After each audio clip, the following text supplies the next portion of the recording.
Hello, ladies and gentlemen. Welcome to Kojofilms. As you know, this is a channel that projects the life of foreigners living abroad, especially in China. This is quite different. This is not me doing expat life in China. This is me trying to talk to you about what expats go through in other countries. But to start this whole show, I would like to welcome you to our talk show. Now, the name of this show is The Talk with Kojo, and as you know, my name is Michael Kojo Okutu, and this is going to be my co-host, Geraldine, and I'm a student here in China, and I'm going to be your co-host for the show. Good. So Sheldon is going to be my co-host, and I promise you that we are going to bring you this show is going to be live on kojofilms at least once every week. So once every week, expect to see these two faces, these two annoying faces every time on your TV or on your phones. Right. So as I said earlier, today we are going to tackle a very, very important issue. I believe that a lot of people face these problems when they travel abroad, but usually there is no one to turn to or no one to ask like how to overcome some of these challenges. And then I think it's important for us to discuss this show today. So we'll have a break. We'll have a short break, 3 seconds, and then when we come back, we'll delve into the show. So stay with us. Stay tuned. Don't go away. See you soon.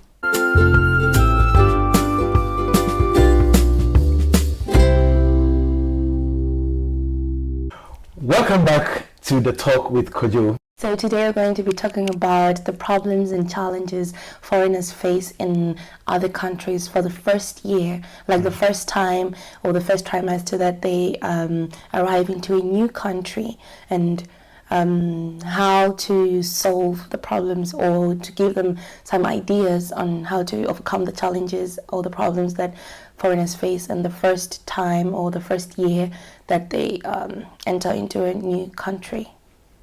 Okay, so I want us to quickly look at some of the challenges, like the real life experiences, if you have any. You can probably talk about one or two of the challenges you faced in your first year in China. So for me, I want to talk about first the problems, like the common problems that people who normally face, and then I'll dive into my own problem that I faced. So living in a country can be very, very, like living in a new country can be very, very challenging, and you face a lot of problems. I mean, the most like top three are mostly housing and language, and another one can be like adapting to a new environment. I'm going to share with you my my problem or my challenge that I faced when I came here for the first time. So coming from home, and I came here, and I came with my brother actually, because my brother had been in China before, but he was in another, like in a different city, different like regions, because Beijing is north and he was in the south. But he was familiar with like the applications, like the transport application like Didi and like Meituan, like the ordering, like if you want to order some food or do something. So what happened is we came from the airport and then we went to my school. You know, when you're coming from So your school is in Beijing? Yes, my school is in Beijing, and you're coming from home, and you're like, okay, wow, okay, it's a big city, a big country. You have so many expectations. And we got to my school, and I went to the registration, like the dormitory, and they were like, oh, give us your passport, blah, blah, blah, blah, blah. And they told me, you don't have a room. Wow. So were all these things on the same day? It was the same day. Like I arrived from the airport like at 5 p.m. and I went to my school around 6. And they told me you cannot stay here. You have to look for a hotel. Wow. And my money was not like a lot of money at that time for me to look for a hotel to stay for a while. Excuse me. So in my head now I was like, okay, if my money finishes, like what am I supposed to do? Like what am I going to do? Exactly. And they told us like you cannot stay here and you're not going to be here. You have to move out. Like you have to go. Wow. And I told them I paid for accommodation. I paid for my fees. How can you tell me that I don't have a room? Oh, we have a lot of foreigners. We have a lot of students, and you cannot stay here for the night. The thing is now we hadn't changed our money at the airport. We changed like 600 RMB and we already used it for the taxi. And we bought some food, like food stuff, because we were very hungry. Because at that point I was like, you know what, I think we're going to sleep on the street. We go to a hotel that we cannot allow foreigners. Foreigners are not allowed. Do you have like friends living in Beijing, especially since you were coming to Beijing? Were there like some friends or? No, I didn't know anyone in Beijing at that time. I mean, my dad knew someone, like some Chinese he used to work with, but they couldn't, like, you know, come there to help. But actually, I was supposed to have an agent who was supposed to come and pick me up, but they didn't come to pick me up. Wow. So it was one of the worst experiences that I've ever experienced. And we got a hotel around 1 a.m.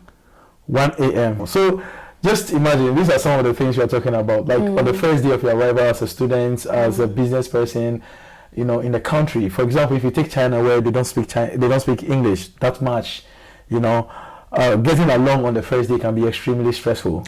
Very. Yeah, and I believe that it's not just us in China. It's all over the world. Like, it's a global situation for people who move to a new country. Usually, if you don't have anybody there to, you know, take you around or show you around in the first year or the first day, is going to be hell. Even if you are prepared, I feel like you always face something. Like, you always have a challenge. Like, for me, I was prepared. I was like, okay, I'll go here. My school is, you know, my school is ready. I have my, you know, my room. Yeah. But, you know, things turn out to be different. Even if you prepare. So it's hard. Yeah. It's hard moving to a new country. Go ahead and look at a few ways we can be able to overcome these situations or these challenges. What do you think about, for somebody who is fresh and going to a new country, for the first year you are going to struggle, what do you think is one thing that the person must pay attention to, actually? I feel like you, as a person, or like as a foreigner going to another country, it might not be China, it might be any other country all over the world, like for the first time. I think we should pay more attention to if we have like someone who's going to like help us in the other country. For example, I'm coming from like South Africa or from Kenya or whatever, and I'm going maybe to Canada. At least I should have someone who's genuine, someone who I can trust, who's in Canada already. And I know that they'll come and pick me up at the airport, or they'll help me with like a few things, like in the beginning, you know, just to maneuver and like how to get around or how to adapt into the new environment. Even just get a hotel or something. Yeah, and to add up to that, I think now, thanks to technology, there are a lot of companies online that actually arranges for pickup, or if it's the school, most of the universities are now arranging pickup for students. True. Yeah, so if you can afford those services, I think it's best, at least for them to pick you up from the airport to the hotel, so you don't get stressed on the first day. That's a good point. Other problem with the companies, you know, some people actually, they're using the companies as fraud. Like, you know, with this new pandemic, people are trying to make like money through anything. So they use these companies, they use these people, like they to lie to people. So I think maybe someone genuine, or like a company that you know has a reputable, like, you know, agency or something. Yes, exactly. Yeah, that's true. So that is the best. I think that's one of the best things. So for my point, for another challenge is usually when you are not in a country and people who are probably living in these countries promise you jobs or promise you slots in schools and jobs, and like it's becoming like something that a lot of people do to get quick money from others. Yes. Yeah, you just see like so many people who call themselves agents, or so many offices that run these programs, you know. But our advice is, if you are not in the country, be very careful about paying money before coming. It's true. If you don't have your visa, you don't have your ticket, and you're paying money, you might just be frauded. Yes. So what you have to do is to make sure that at least you have everything well arranged.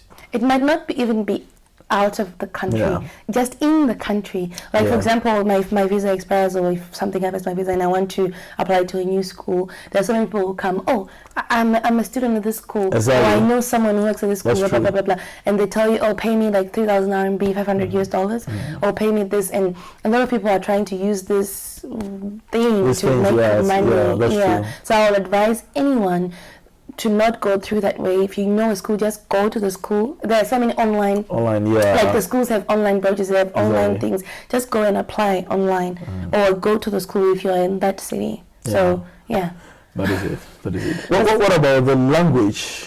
What do you think for countries like France, China, Japan, Korea? Luckily, most of the countries they speak English. Like most of the taxi drivers or the food vendors and stuff. No, but I feel like that depends on the city that you're in. Like if you're in a big city, like in China, if you're in Beijing, Shenzhen, Shanghai, you know that there are a lot of Chinese who can speak English. Yeah. But if you're in another city that's like Wuhan or in the south or like those countries that do not have a lot of foreigners visiting them, it's very hard for you to get anyone who can speak English. Yeah, that's true. Besides having like Baidu translator that's common in China, there's also Google Translator for like people coming out from outside China. Outside China, yeah. So that is important. At least you can be able to beat the language a little bit with some of these apps if you have them. Yeah, so that is. But the best way is to learn the language. But it will take you time. Yeah, it will take time. But I'm saying like I don't expect people to like learn like at once. Like have an idea of the basics. Maybe you can have like a course in like of Mandarin before you come. Like for example, if you're coming to China or if you're going to a French-speaking country, Germany, just have like some basic knowledge of the language. Or sometimes. Why I always tell people like be positive about the language, like love it, like try to learn it, because some people are just like, you know what, I'm not even going to learn, like it doesn't affect me, like I'll just find someone who can speak English, but you need it. That's true. Yeah, you need it anyway. That's true. And then also there's also one thing, the weather. Most people are like they don't pay attention to the weather at all, but it could be very dangerous. You know. True. If you are going to a new country, you must know the weather in the country. Like it's something you must know. I picked up a couple of friends at the airport. When they were coming, I told them, get a jacket, like a real good jacket, with long sleeve, shirt or some denim jacket and stuff, and they couldn't even go out of the airport. Beijing is very cold. Beijing is cold. It's very, very cold. Like even from my first time when I came here, it was summer. Was it? Spring, August. And it was still hot. I like when you just come out of the airplane. It's so humid and it's heavy and it's the air is like, for example, like in Beijing, the air is always polluted. Yeah, that's true. And then it came to my face like, oh my God. So those are some of the things that you face. Weather is very important. Pay attention to the weather. Pay attention to it. It's very, very important. It's challenging. And some countries, like some cities, like what I just said just now, Beijing is very polluted. So I knew before I came. So I knew that when I came here, I had to change my skin products. I had to change my my water consumption. Blah blah blah blah blah. This kind of things. They're very important to your body. And so many people have been sick. Here, very, very sick because of the weather, because of the weather changes, the pollution. So those are some of the things that you have to consider before moving into a different country. That's true. There are a lot of things to talk about, but I don't know if we can exhaust all of them today. But before we move on to the next one, there is something when we were talking about the weather. I think I remember something about culture as well. So let's talk a little bit about culture, like the food, for example. When you're coming, you are not aware of the food. Can you accept the food in the other country? That is one. And then, let's talk briefly about that. So in your case, were you eating Chinese food before you came to China?